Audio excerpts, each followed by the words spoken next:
Hello everybody, Vincent Pleasant back here in the shop. I'm back from vacation, back in town, back where I am very, very excited to be. So, today's video is going to be a rather shorter video, shorter than my usual ones. Today's video is going to be on the tools and supplies that I use here in the shop, and one in particular that I should have been using, but haven't been. All the items that I'm going to talk about today are items that I purchased with my own money, with the exception of this right here that my family got for me for Christmas, and I am forever grateful. So sit back and relax, and at the end of the video, I'm going to talk about a giveaway that I'm going to do here on the channel. That and more coming up next.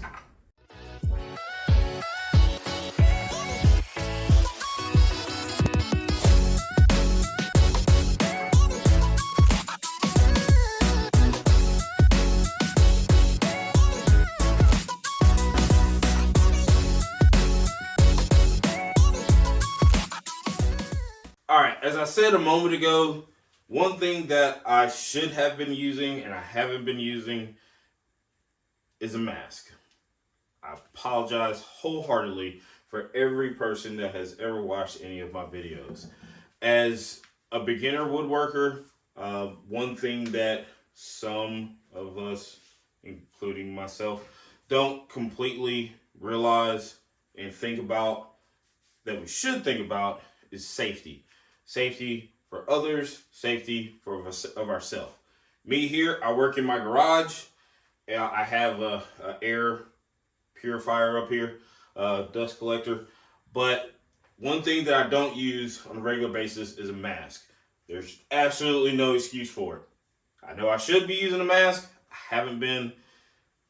That's all on me. I already had two masks. I got like one of the painter style masks, the big ones, and another mask that I got that I didn't wear because I ordered it too small and it was uncomfortable for me to wear hours at a time like I am here in the shop.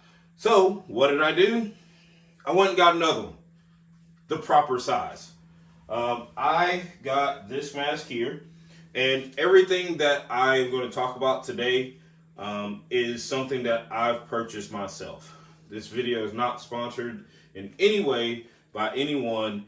Everything that I bought or everything that I use here in this shop is something that I bought myself, including this. This is an RZ mask. It has a filter on the inside. I even bought some extra filters, thing to keep it clean. But this mask is very comfortable now that I got it in the proper size. It is very comfortable, easy to use. Just put it on. It straps in the back, just like this, and easily removed. Okay. Air safety, air quality is very important, and for me, a business like this, for some, a hobby, but something that not everyone thinks about. Most people do, but not everybody does. So what did I do? I got another mask. Please, please, please wear a mask. And while I was shopping, I went ahead and got the mask, got the filters. I even got, like I say, this thing to help keep my mask clean. The masks come with these cool little pouches to store them in. It has a carabiner to clip it onto something, wherever you may want to keep it. I'm going to keep this in here whenever it's not in use or whenever I'm not working in the shop. But while I also was shopping, I came across this thing, an apron. A shop apron that when I showed it to my wife, she said, buy it now. Because after working here for a while, dust gets all over my clothes everywhere. And she hates it when I track it into the house. So I got an apron. I had one already. I didn't use it very long. It was kind of uncomfortable to wear. It was very stiff. Didn't quite fit right for me, in my opinion. But this apron here, as I must say, I just recently got it while I was out on vacation. Ordered it. It was here when I got back. But this apron here clips on, feels great. Got pockets everywhere. In between me measuring or doing stuff, when I don't have this on, this fits nicely right into the pocket. It's great. It's comfortable to wear. It helps keep dust off my clothes, and that helps keep the wife happy. So this thing, and it's awesome. It's like a 3-piece design.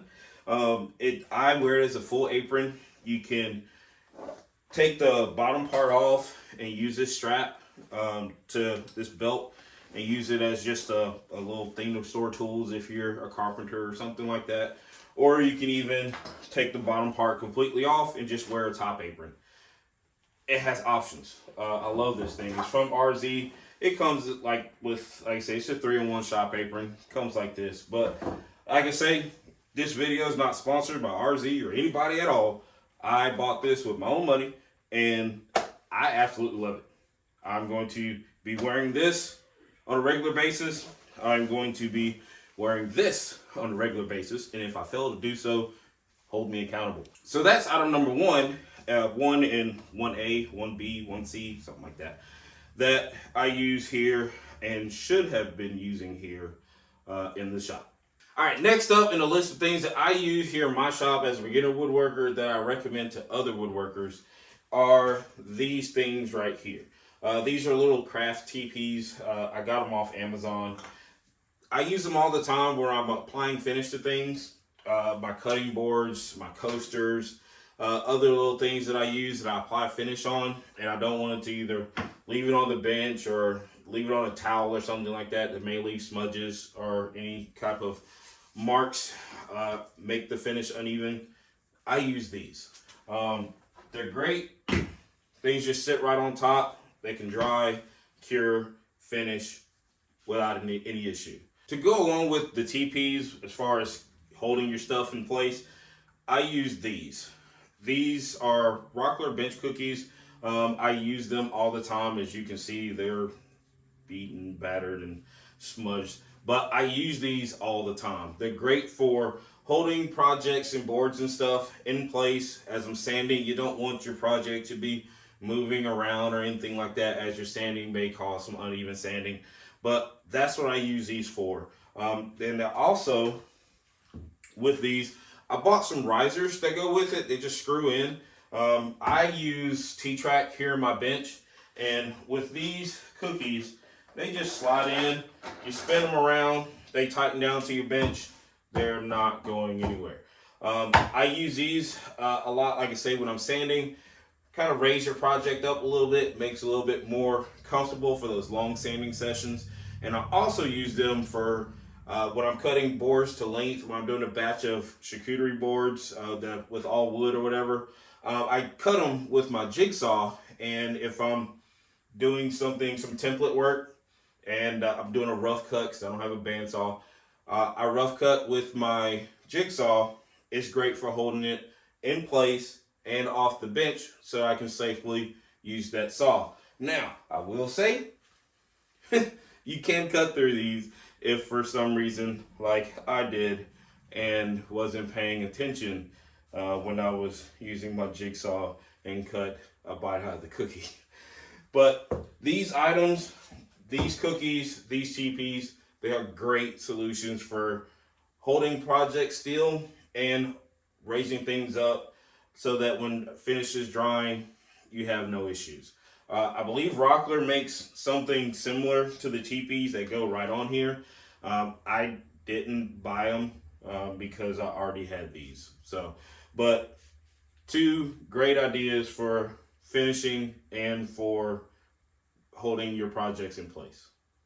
The next big upgrade that I would recommend to any beginning woodworker that starts out in a small shop like mine is the floors. My garage, it's got regular concrete flooring like any other normal garage, but adding some mats like these, I believe you can get them off Amazon. I was lucky enough to get them from a neighbor who was moving out and didn't need them anymore. But these are such a good upgrade to comfort. Usually after a while, a few hours of sanding or working here in the garage, using a planer or anything else in here, my feet hurt, my ankles hurt, my knees hurt, lower back hurts, uncomfortable shoulders, all that. I put these down. I worked today for probably about 3 hours and didn't even realize it. My body wasn't aching. I felt great. These mats were a big upgrade for me. I'm sure they will be for you. So the last thing that I recommend for beginner woodworkers is a good sandpaper. I started out with something like this, like most beginner people that you get at the local home store. It serves its purpose. However, a while back, I switched to this sandpaper by 3M. It's an Extract sandpaper, and it works really, really well. I love the results that I get. It looks like this. It's some great stuff, really good stuff. Good dust extraction while sanding, and I won't use anything else. I recently purchased these because my wife, my lovely wife, and her mom and aunts got together for Christmas and got me this Festool sander, one that I didn't think I would own anytime soon. This sander is a 6-inch sander. My other sanders that I were using were 5-inch sanders, but I needed more sandpaper, so I got a bigger size. The sandpaper that I got before lasts me a while. These will last me a while. For me, they wear really well. But like I said, I got this batch of sandpaper because I got a new sander. And just real quick, I started out with this sander here, this DeWalt sander, and I quickly grew tired of it. You do a batch of cutting boards, starting at 80 grit, 120, 180, 220, 320. For me, it would take hours. My hand and wrists would cramp and ache, and it would hurt a lot. About 6 months ago, I switched to the Makita. It was a little bit more comfortable. For me, it wouldn't start bothering me till about hour 2 or so of sanding. But it works for me. It worked better than the DeWalt, less vibration. I did have one complaint of, from time to time, it would tend to kind of jerk a little bit. And I believe the reason was because the sander was moving side to side as I was sanding. And after a while, it would happen more from, I guess, hand fatigue. And I think a lot of that has to do with it being such a tall sander, that with that higher center of gravity, any movement over time, the sander would tend to jerk. But like I said, I think mainly that was just going back to fatigue of the hand. It didn't happen nearly as fast as this sander did, but it does happen from time to time. But I've been looking at a Festool sander for a while, and like I say, my wife and her family surprised me with this extremely generous gift for Christmas. And I've used it. It works great. Vibration, it's so minimal. I could sand hours upon end with this sander. But one thing that I did get to go along with this sander is a hard backing pad for sanding flat surfaces, hard surfaces, like my cutting boards and stuff. You don't want any mushy backing pad. It helps you get a good finish faster. But to go along with this backing pad, I also got this protection pad that this one is by Festool. It came 2 in a pack with this right here. But I've been using this sandpaper for a while with this sander, and one of the complications I would have is over time the backing pad on that sander wouldn't hold the mesh very well. And I'm not thinking about why it was happening, but come to find out, the hook and loops of sanders like this would kind of go through the mesh and kind of burn itself out. And then the mesh won't stick very well. But companies like Festool and others, they make these protection pads where you get a really good, secure fit for your mesh style sandpapers, and I'm really happy with it. I'm extremely happy with the sander. Really happy with the dust extractor to go with it. It's a big upgrade to the shop, and I will forever be grateful. So that's just a few items that I recommend to beginner woodworkers such as myself in a small shop setting. People that do this as a small hobby, weekend warriors as some people call them, or someone who started out a business just like myself. If you would though, just while I have your attention, hit that like button and subscribe button down below. It really helps the channel out. The channel has grown so much that I want to thank everyone for the thousands of views that the channel has gotten, and the 300 plus, almost 400 as of right now, subscribers that are here for the channel. I want to thank you all. That thank you is going to come with the next video that comes out, and it's going to have to do with these scraps here that I've accumulated over the past year. The next project that's going to be coming, I'm going to use this, and it's going to be used in a giveaway. I don't know if it's going to be for 400 subscribers, 500 subscribers. I mean, we're right around the corner from 400 right now, so might as well be a 400 subscriber giveaway. Me giving back to you all for watching, subscribing. It's just a thank you. I really do appreciate everyone who has watched the videos, subscribed, commented. I thank you all. Like I say, I comment and reply back to each person who comments to the channel. If I missed you, let me know. I'll go back and find it, because as of right now, I believe I responded to all of them. But thanks again for watching. See you here soon.